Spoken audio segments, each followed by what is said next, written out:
Hello, कैसे हो आप लोग। तो स्वागत है स्वैलोड स्टार के कल्टीवेशन रैंक के वीडियो में। अब मैं इस वीडियो को इसलिए बना रहा हूँ ताकि आपको आने वाले सीरीज में कोई प्रॉब्लम ना हो, क्योंकि आगे आने वाले कल्टीवेशन रैंक बहुत हाई होने वाले हैं और इसमें आपको कन्फ्यूजन भी हो सकती है। तो चलिए शुरू करते हैं, लेकिन इससे पहले अगर आपने मेरे चैनल को सब्सक्राइब नहीं किया है तो सब्सक्राइब करके बेल आइकन दबाना ना भूलें। तो कल्टीवेशन स्टेज की शुरुआत रेलम से होती है और हर रेलम में 9 स्टेजेस में डिवाइड होती है और कल्टीवेशन के हिसाब से उनकी लाइफ स्पैन भी बढ़ती जाती है। तो शुरुआत करते हैं सबसे पहले रैंक से, जिसमें आती है मॉर्टल स्टेज और इसमें 3 स्टेजेस में डिवाइड होती है, जिसमें से पहला ordinary person, second senior student और थर्ड क्वासी वॉरियर होता है। अब इसके बारे में डिटेल में नहीं जाऊंगा क्योंकि आपने इसको सीरीज में देख रखा है।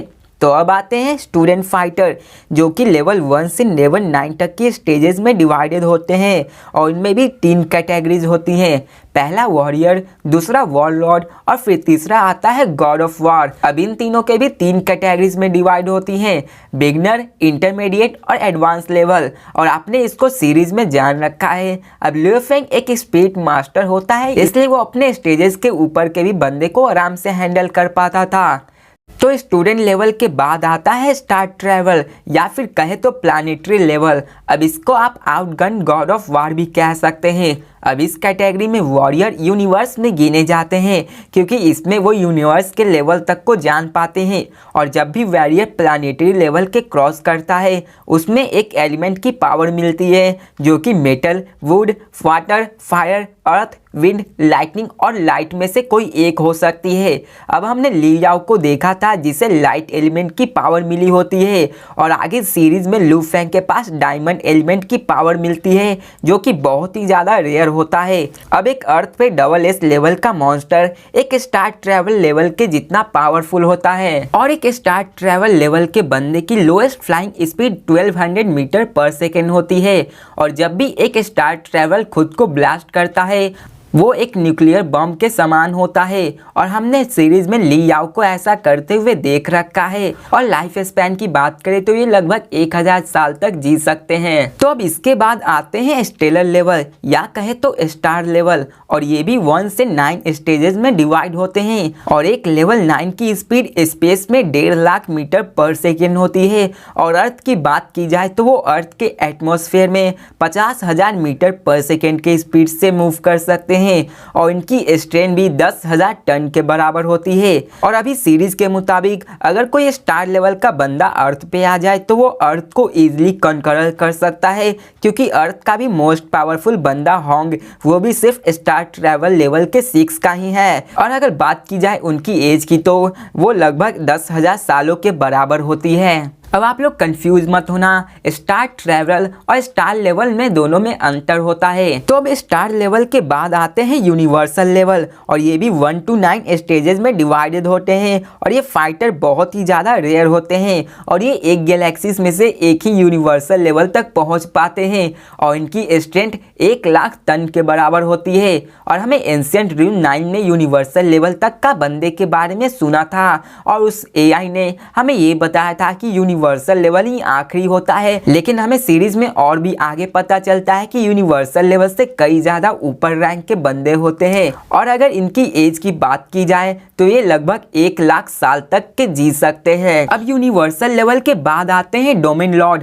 और ये भी 1 to 9 स्टेजेस में डिवाइडेड होते हैं और डोमेन लॉर्ड वाले बंदे किसी भी नेशंस को आराम से लड़ सकते हैं। अब आप लोग नेशन को किसी देश के समान ना समझना, क्योंकि एक नेशन पूरे गैलेक्सीज के बराबर होती है और उनमें कई सारे गैलेक्सीज शामिल होते हैं। अब आपको ये नेक्स्ट इन नोवेल के सीरीज में पता चल जाएगा। और अब डोमेन लॉर्ड के बंदे की खास बात ये होती है कि ये अपने लाइफ कोर को अपने किसी भी बॉडी पार्ट में शिफ्ट कर सकते हैं और एक डोमेन लॉर्ड को मारने के लिए उसकी लाइफ कोर को डिस्ट्रॉय करना जरूरी है और अगर कहा जाए तो उसका सर भी उड़ा दिया जाए तो वो नहीं मरेगा।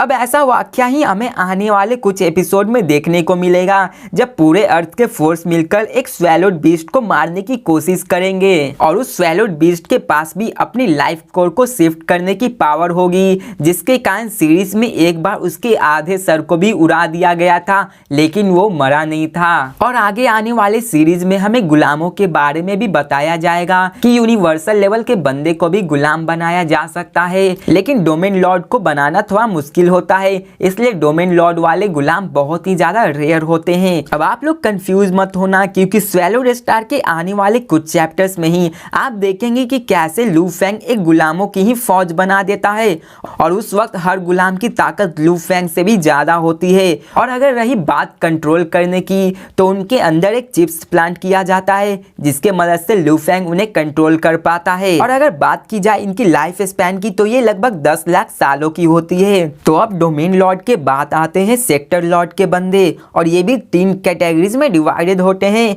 और इनमें भी 9 स्टेजेस होती है। तो पहले में आते हैं नॉर्मल, फिर इलाइट्स और फिर जनरल रैंक के। और सेक्टर लॉर्ड के बंदे एक छोटी दुनिया बना सकते हैं और ये उस वर्ल्ड में किसी भी लिविंग बीइंग्स को भी रख सकते हैं, और ये भी बहुत रेयर होते हैं, इतने कि 1000 गैलेक्सीज में सिर्फ एक ही सेक्टर लॉर्ड का बंदा बन पाता है। अब आने वाले वक्त में लू फेंग स्पेस ट्रैवल करता है और अपने नाम को यूनिवर्स वॉरियर के लिस्ट में रजिस्टर करवाने जाता है, और वहां पे जो उस ऑर्गेनाइजेशन में गया होता है, उस ऑर्गेनाइजेशन को एक सेक्टर लॉर्ड का बंदा ही हैंडल कर रहा था। और अगर बात की जाए इनकी एज की, तो ये लगभग 1 करोड़ साल के बराबर तक जी सकते हैं। अब सेक्टर लॉर्ड के बाद आते हैं अनडाइंग बीइंग्स, और ये भी 3 रैंक्स में डिवाइडेड होते हैं, जनरल, ऑफिसर और फिर एम्परर। अब अनडाइंग बीइंग लॉ के लोएस्ट लेवल को समझ सकता है और उनके पास खुद की एक डिवाइन बॉडी भी होती है, और वो अपने सोल को अपने बॉडी के हर हिस्से में फैला सकते हैं, इतने कि वो एक सेल से भी रीजनरेट हो सकते हैं। और उनको मारना है तो उनके हर एक सेल को डिस्ट्रॉय करना पड़ेगा, वरना वो हल्क की तरह ही अपने एक सेल से भी रीजनरेट हो सकते हैं। और उनकी ताकत इतनी ज्यादा होती है कि उन पे एक गैलेक्सी को तबाह कर देने वाले पावर से भी अटैक किया गया तो उनसे इनका बाल भी बाका नहीं होता है। अब आप इनसे इनकी पावर का अंदाजा लगा सकते हो। एक बात और, लू फेंग को जो मास्टर मिला होता है वो भी अनडाइंग बीइंग होता है, और वो यूनमो प्लैनेट के मास्टर होते हैं। अब यहाँ से जितने भी रैंक्स आने वाले हैं वो सारे इटर्नल्स बीइंग है। अब अनडाइंग बीइंग्स के बाद आते हैं यूनिवर्सल नाइट, और ये टायर 1 से टायर 4 में डिवाइडेड होते हैं। अब ये लोग वो होते हैं जो लॉ के नियम के अपर लेवल को ब्रेक कर चुके होते हैं, और ये स्पेस और टाइम के लॉ को भी समझ सकते हैं, और ये भी एक इटर्नल बीइंग है। अब यूनिवर्सल नाइट के बाद आते हैं यूनिवर्सल मास्टर, या कहे तो डेमी गॉड, और ये टायर 1 से टायर 6 के स्टेजेस में डिवाइडेड होते हैं, और ये अपर और लोअर लॉ को मिला सकते हैं, और ये टाइम और स्पेस को फुली मास्टर कर चुके होते हैं, यहाँ तक कि ये टाइम और स्पेस को पीछे भी कर सकते हैं और इन्हें कंट्रोल कर सकते हैं, और ये किसी भी मरे हुए को जिंदा भी कर सकते हैं। और अगर इन्हें यूनिवर्सल लॉर्ड कहा जाए तो ये भी गलत नहीं है। अब इनकी टायर 1 से टायर 6 की जो स्टेजेस हैं उनकी भी अलग अलग पावर है। अब जब फर्स्ट लेवल में आते हैं तो ये अपने जीन्स को 100 टाइम्स बढ़ा सकते हैं, या अगर सिंपल शब्दों में कहा जाए तो ये अपने बॉडी को और भी ज़्यादा मॉडिफाई कर सकते हैं और इसको परफेक्ट बना सकते हैं। अब जब ये सेकेंड लेवल पे जाते हैं तो ये अपने जीन्स को 1000 टाइम्स बढ़ा सकते हैं और ये अपनी टेक्निक भी बना सकते हैं। और जब ये थर्ड लेवल पे आते हैं तो यूनिवर्स के ट्रू मास्टर बन जाते हैं, और जब ये फोर्थ लेवल पे आते हैं तो ये आइस माउंटेन, योंग और स्टार लेवल को भी मास्टर कर लेते हैं। और अगर फिफ्थ लेवल के बात की जाए तो यहाँ होने के बाद वो टॉप टायर के भी ऊपर आ जाते हैं और वो सारे मास्टर को मिला के अपनी सुप्रीम टेक्निक और पावरफुल आर्टिफैक्ट बना सकते हैं। और सिक्स्थ स्टेज पे आने के बाद ये यूनिवर्सल लेवल के पावर से भी ज़्यादा हो जाते हैं और ये अपने यूनिवर्स के बियॉन्ड जा सकते हैं। अब यूनिवर्स मास्टर के बाद आते हैं यूनिवर्सल सुप्रीम, या कहे तो ट्रू गॉड, और ये 7 टायर से 10 टायर के होते हैं। अब ये भी अपने ओरिजिनल यूनिवर्स को सरपास कर चुके होते हैं और ये अपने जीन के लिमिट को भी सरपास कर चुके होते हैं। और इस स्टेज में आने के बाद वो अपने बॉडी को फिर से रिक्रिएट कर सकते हैं और ये अपने बॉडी को परफेक्शन लेवल तक ले जा सकते हैं। अगर उनके बॉडी में कोई कमी हुई तो ये अपने उस कमी को भी पूरे कर लेते हैं। और जब इनकी बॉडी परफेक्शन लेवल तक आ जाती है तो वो अपने ऑरा को भी छिपा सकते हैं और वो कुछ भी बन सकते हैं, मीन्स कुछ भी बन सकते और किसी भी चीज का रूप धारण कर सकते हैं। अब ये यूनिवर्स के लॉ को भी सारे बेसिक्स को मास्टर कर चुके होते हैं।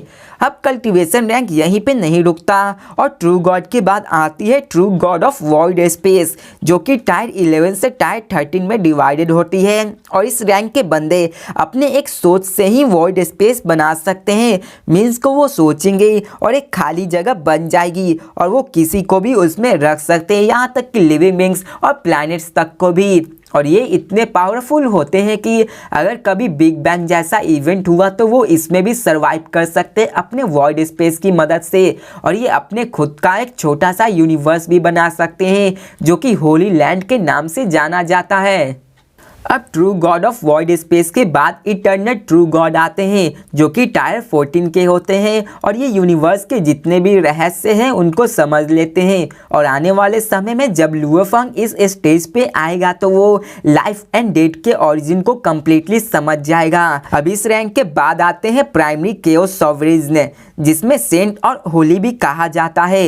अब इस रैंक के बंदे केओस लॉ को समझ सकते हैं और उन पे उनका फुल्ली कंट्रोल होता है। और अगर केओस लॉ के बारे में कहा जाए तो ये सभी लॉ के निर्माता है, तो हर प्रकार के लॉ केओस लॉ से ही बने हुए हैं। और अब प्राइमरी केओस सॉवरेन्स के बाद आते हैं गॉड किंग और उनके पास खुद की केओस स्पेस होती है। अब आप लोग केओस मैजिक को तो जानते ही होंगे, जिसे वांडा यूज करके स्कारलेट विच कहलाती है। अब गॉड किंग रैंक के बाद अपने केओस स्पेस में गॉडली पावर को भी स्टोर कर सकते हैं और वो उन सब पावर को एक बार में ही यूज कर सकते हैं। मतलब कि अगर उनके एनिमी को मारना हो तो अपने सारे गॉडली पावर को एक ही बार में इस्तेमाल करके उसे आराम से मार सकते हैं। और वो अपने केओस स्पेस की मदद से अपने छोटे से यूनिवर्स में भी मिला सकते हैं और उसे और भी ज़्यादा पावरफुल बना सकते हैं। और अब आते हैं हमें इस सीरीज का फाइनल फॉर्म अबव गॉड या कहे तो ओवरलॉर्ड। और ये एक ट्रू बेंग है और इससे ऊपर कुछ नहीं है और ये सुप्रीम लॉ भी बना सकते और ये नेचुरल लॉ के लिमिट को भी ब्रेक कर सकते हैं और इससे ऊपर कुछ और नहीं। अगर कहा जाए तो अपनी गॉड है। और जैसा कि हमें पता है कि लू फेंग इस सीरीज का मेन कैरेक्टर है, तो वो आगे चलकर ओवरलॉर्ड बनने वाला है, लेकिन ये होने में अभी बहुत ज्यादा टाइम लगने वाला है। तो इसी के साथ ये वीडियो खत्म होती है।